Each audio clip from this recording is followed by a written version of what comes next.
Hello guys! Welcome back sa ating YouTube channel, Sad News. Namatayan tayo ng isda. Ayan guys, oh.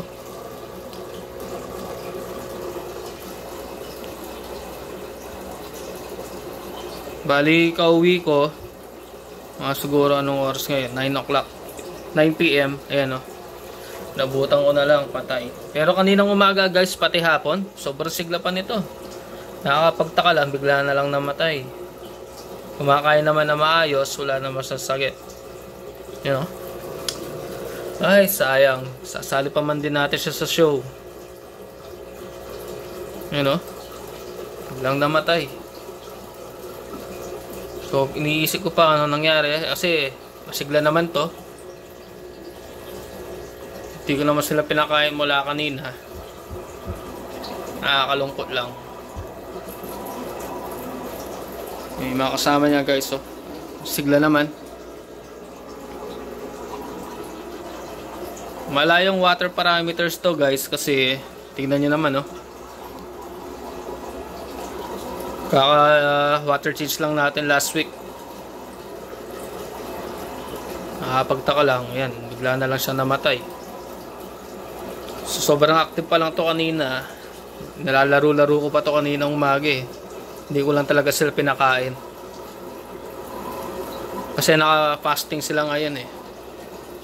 Ganyan kasi ako nagpapakain sa kanila guys. Bali, sa buong week, 1 week, meron silang isang araw na fasting. Yan, ganun yung diet ng mga yan. Nakakapagtaka lang. Ayan, no? Namatayan tayo. Kailangan plano natin siyang isali sa show. Ayan, no? Nakakalungkot lang. Sobrang active pa nito kanina. Wala tayong magagawa. Sabi daw kasi nila, may kasabihan, eh. Pag bigla na lang namatay yung isda, meron itong niligtas. Part ng family. Siguro nag-sacrifice siya. Ayun lang, nakakalungkot. Sa pinakamagaganda nating isda yan.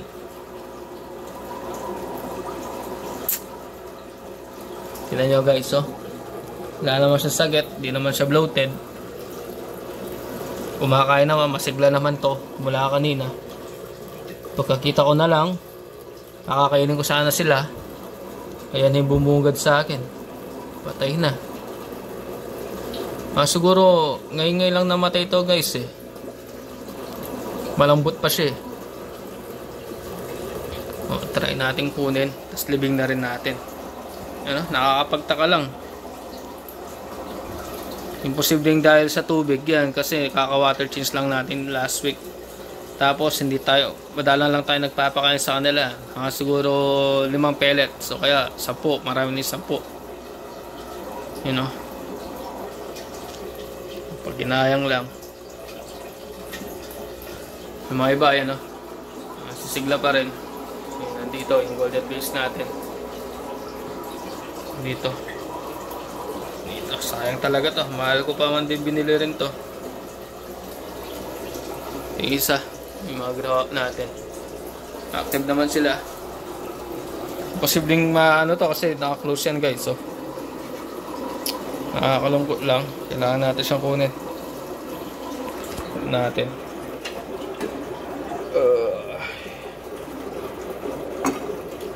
Bakit ka namatay? Yun na. Deads na talaga siya. Kunin natin siya. Libing natin.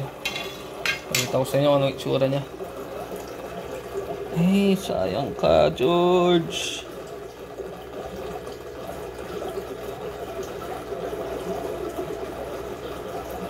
Yun na. Try natin i-pump. Sakali. Ay.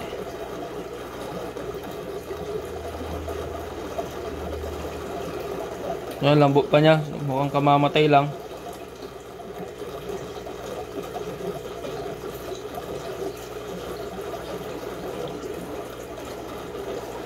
Yan guys, oh. Kamamatay lang niya. Sayang, oh. Sasali pa man din natin sana sa show. Sana. Ay. Palito siya guys, oh. Sayang, ganda pa man din, oh. Kuha tayo ng panukat. Minsan guys, wala na tayong magagawa. Pa lang nito eh. Sayang, oh. Tingnan nyo yung cock. Laki, di ba? Sayang.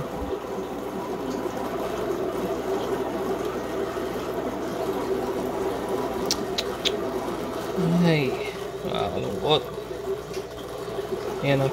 Kaya alam na alam mo kamamatay lang niya guys. Ang lambot niya pa eh, oh. Yun, huwag na natin siyang masyadong gulin. Libing na natin. Pero sukatin ko muna. Kuha lang tayo ng panukat. Sayang, sasali talaga natin ito sa show, eh. Yun, oh. Sayang guys.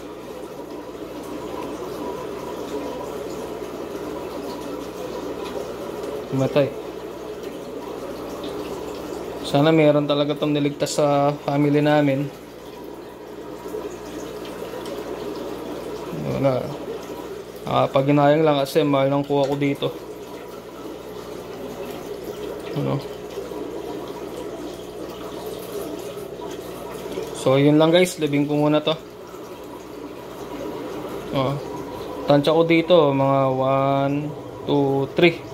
Mga 3.5 inches. Sakto sana to sa Juvie size na ano, KZZ category. Lagyan muna natin sa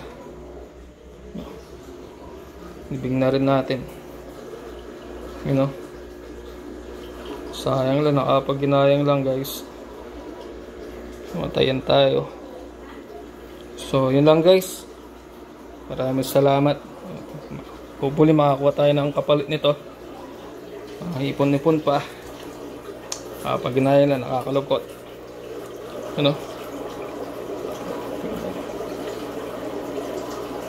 Yun lang guys, maraming salamat. Libing muna natin siya.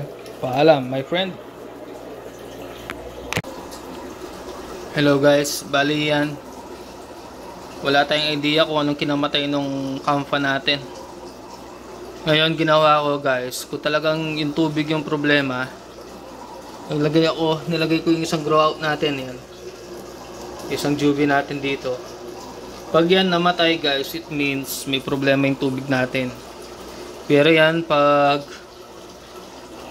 walang nangyari sa kanya, kumain, naging maayos, it means hindi problema yung tubig natin guys. Yan o, palalagay ko lang sa kanya ngayon. Yan, naninibago siya o. Nakapagtaka lang, bigla na lang namatay yung isda natin na yun. Napakasigla pa lang kanina ng umaga yun, pati hapon. So ngayon, wala na. Bali na ilibing ko na guys. Ganun kasing ginagawa ko guys eh.